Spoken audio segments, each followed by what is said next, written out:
For millennia, the Xylothians had expanded their empire, crushing any species foolish enough to oppose them. Their advanced weaponry, a combination of biotechnology and quantum physics, had obliterated planetary defenses across systems. Earth, as far as they could tell, would be no different. Yet, there was something that gnawed at the back of Virek's mind, a sense of unease he couldn't quite place. The humans called themselves warriors, said strategist Krolaz, scanning the intelligence reports they had compiled from intercepted broadcasts and primitive signals. Their species has survived on a diet of violence. Tribal warfare, civil wars, continental-scale conflicts. They are like insects in constant frenzy, but they lack coordination. We'll eradicate them before they organize any kind of resistance. Krolaz's confidence was palpable, her voice unwavering. She had overseen the destruction of over 50 planets, each campaign a strategic masterpiece. Still, the vastness of human history, the sheer number of wars they had endured, was unusual. There is no cohesion, she added after a moment. They fight for land, for resources, for ideology. Even the concept of gods, long abandoned by most sentient beings, drives them to slaughter each other. Virek grunted, his focus narrowing in on Earth. To him, the humans represented nothing more than a primitive puzzle. They had no centralized world government, no global military force to rival even the weakest galactic army. Yet their existence posed a minor curiosity.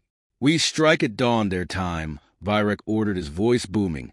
"We will descend on their capital cities, dismantle their defenses, and wipe out their leadership before they can rally any form of resistance.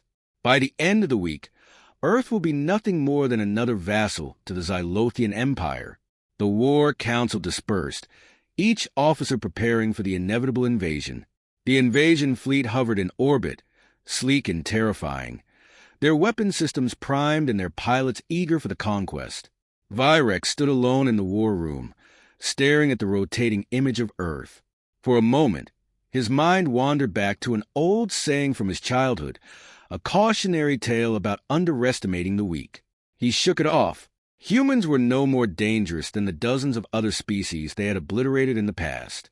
But then something caught his eye, a broadcast from Earth, picked up by their intelligence crew. The humans were displaying some form of entertainment, violent and chaotic, but it was the imagery that troubled him. Explosions, bodies torn apart by weapons even more brutal than the ones Xylothians used in their initial stages of warfare. Tanks, bombs, and something called a nuclear detonation. It was ancient by their standards, yet the sheer destructive capability was unsettling. "Krolaz," Virek called through the communicator. "What is this?" There was a pause before Krolaz responded. "A historical archive. Supreme Commander.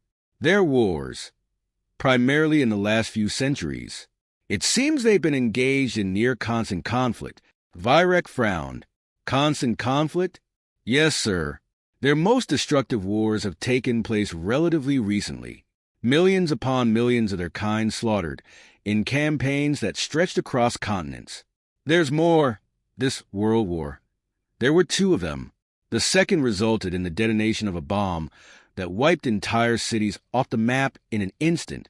Primitive by our standards, but the ferocity, it's unnerving."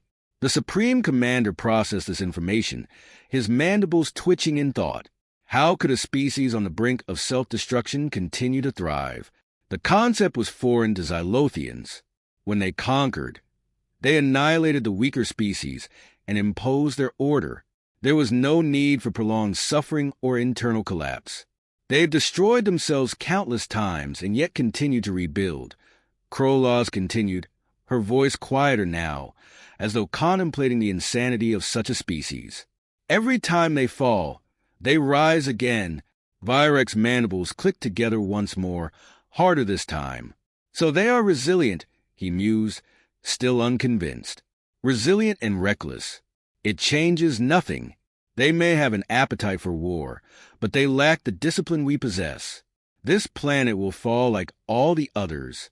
And yet the unease persisted. Virek dismissed it once more. unwilling to let his confidence be shaken by the chaotic history of an inferior species. Humans might have warred among themselves, but they had never encountered an opponent like the Xylothians. As he gazed at Earth for what he believed would be the last time before its conquest, Virek's thoughts were interrupted by the voice of Lieutenant Aza, a sharp-witted officer who had just finished analyzing Earth's current state. "Commander, there's something else," Aza said, her voice uncertain. "Their species has a history of winning wars they should have lost. Against superior enemies, more advanced civilizations." Virek's mandibles paused mid-click. "Enough," he said, shaking off the growing unease. "We proceed as planned. Humans may be dangerous to themselves, but they are no threat to us." The lieutenant nodded, but the weight of her words lingered as Virek strode away from the war room. Outside the flagship's windows, Earth continued to spin peacefully, unaware that war was on its doorstep. But for the first time in his long and decorated career, Supreme Commander Virek felt a trace of doubt. The atmosphere inside the Xylothian War Council chamber shifted from confident arrogance to uneasy curiosity. Supreme Commander Virek sat at the head of the table, his dark, chitinous fingers drumming against the polished surface. Before him hovered a massive holographic projection of Earth, its history now laid bare. The sheer magnitude of what they had uncovered about humanity's past had stalled the planned invasion, if only for a moment. "This can't be right," murmured strategist Krolaz, her bioluminescent eyes flickering with uncertainty as she sifted through the data. "It doesn't make sense." Virek's mandibles clicked in irritation. "What doesn't make sense, Krolaz? Humans are chaotic, undisciplined. Why are we hesitating?" Krolaz gestured toward the hologram, which now displayed Earth's recorded history of warfare.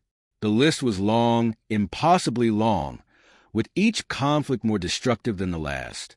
Names flashed across the screen. World War I, World War II, the 30 Years' War, the Napoleonic Wars, the American Civil War. Each one had shaped the course of human history in ways the Xylothians could barely comprehend. "They're savages," Virek muttered, but his tone lacked the usual conviction. "Not just savages," Krolaz corrected, her voice unusually quiet. "They're survivors. They have waged war on a scale we've never seen. They've obliterated entire populations, leveled cities, even scorched their own planet, and yet they persist. Their wars haven't weakened them. They've hardened them." Virek shifted uncomfortably, turning his gaze to Lieutenant Aza, who had spent the last few days analyzing human warfare patterns. Her expression was grim, her posture stiff. "Lieutenant, what have you found?" Virek demanded, more forcefully than intended. Aza hesitated. "Supreme Commander, we've cataloged the details of their most significant wars. While technologically inferior to us, the humans have an almost pathological drive toward conflict. They've spent centuries refining the art of warfare, not just against external threats, but among themselves." She pulled up a visual of the First World War, an event from Earth's relatively recent past. Images of trench warfare appeared. Humans packed into mud-filled ditches, battling disease, starvation, and constant bombardment. World War I, Aza began, her voice steady but cold, lasted for years. It was a global conflict involving multiple alliances, millions of deaths. Their weapons were primitive by our standards. Rifles, gas, early tanks, but the destruction they caused was considerable. Krolaz studied the footage, her luminescence dimming. Why would they put themselves through this? What possible benefit could come from such prolonged suffering? Aza's face hardened as she shifted to the next war, World War II. The images changed to bombed-out cities, mushroom clouds rising into the sky, human civilians running for shelter. "This was even worse," Aza said softly. World War II. It began only 2 decades after the first, as if they had learned nothing. Entire cities were reduced to rubble. Tens of millions dead, more than half of them civilians. They unleashed something called nuclear weapons, primitive, yet devastating in their impact. The Xylothians watched horrified as the destruction unfolded before them. One moment showed Hiroshima, a once thriving human city, vaporized in an instant. The footage stopped, but the weight of what they'd seen lingered in the air. And they used these weapons? Vyrek asked, his mandibles twitching in disbelief. On their own kind? Yes, Ozza confirmed. Twice. The humans ended the war, but at the cost of unimaginable carnage. Krolah's mind raced. The idea of a species turning such destructive power against itself was incomprehensible. In Xylothian culture, war was swift, strategic, and efficient. Civilizations were either subjugated or annihilated. There was no room for the kind of internal chaos humans had inflicted upon themselves. And it doesn't stop there, Ozza continued, her voice tight. We found evidence of conflict stretching back centuries.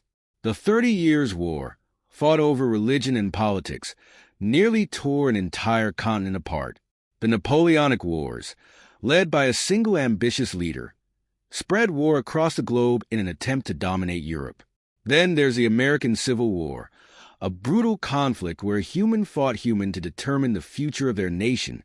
Krolah's blinked slowly, processing the scale of devastation.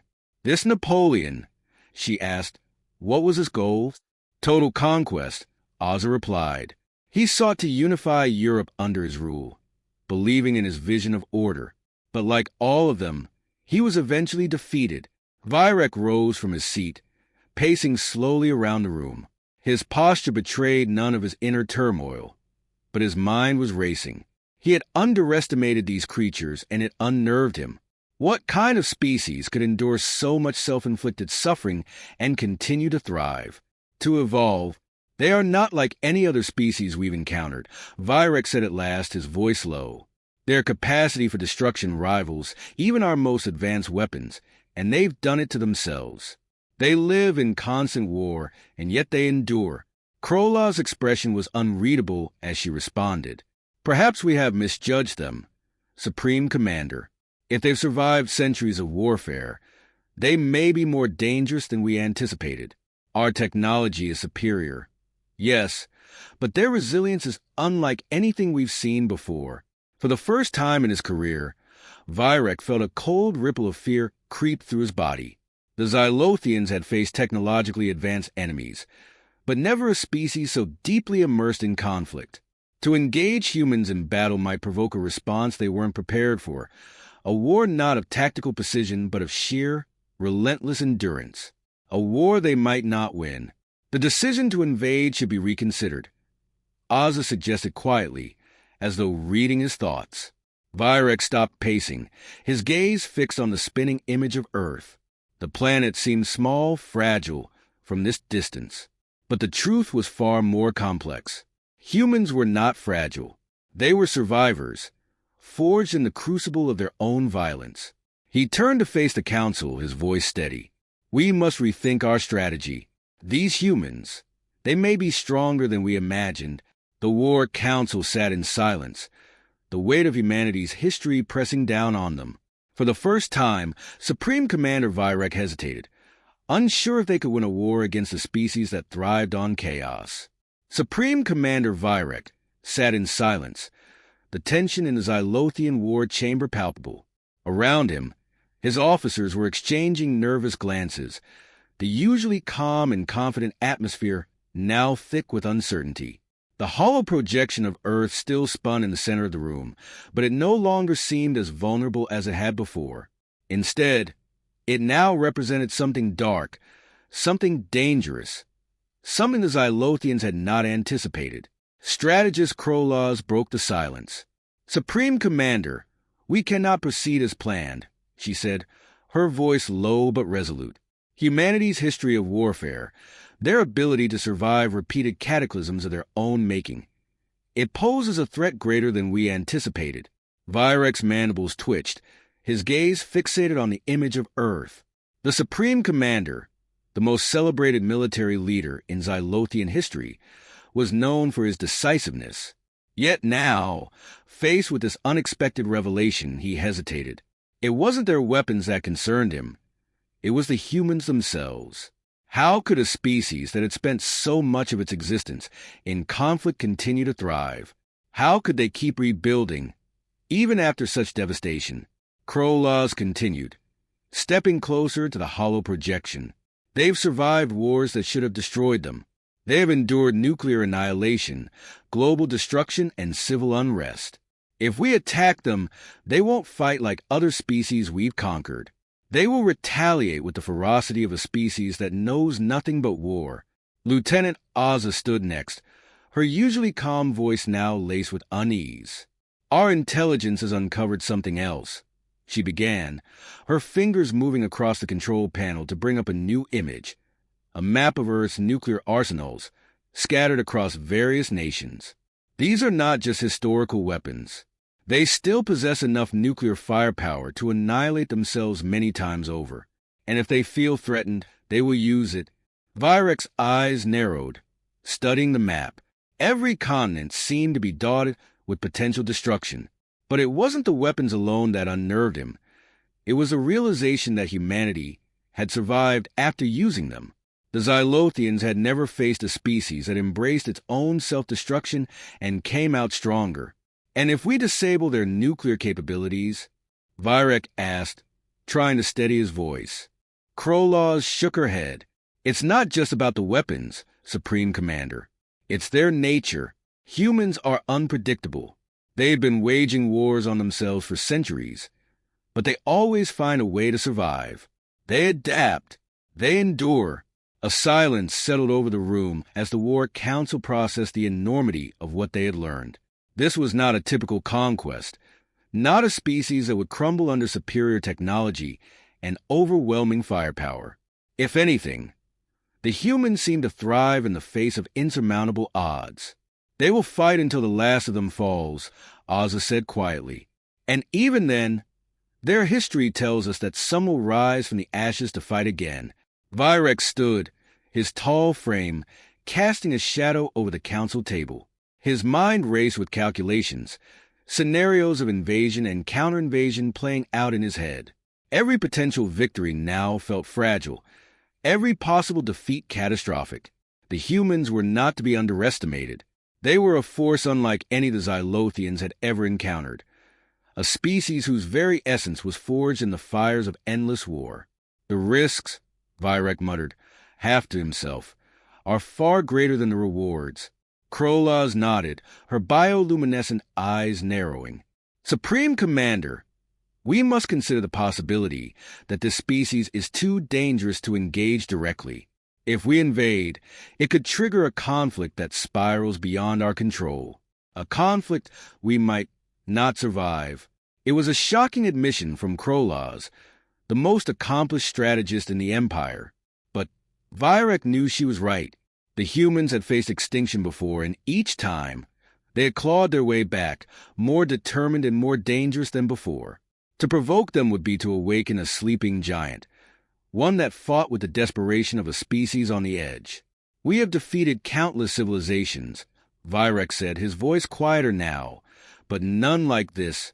He turned away from the holographic projection of Earth, his thoughts churning.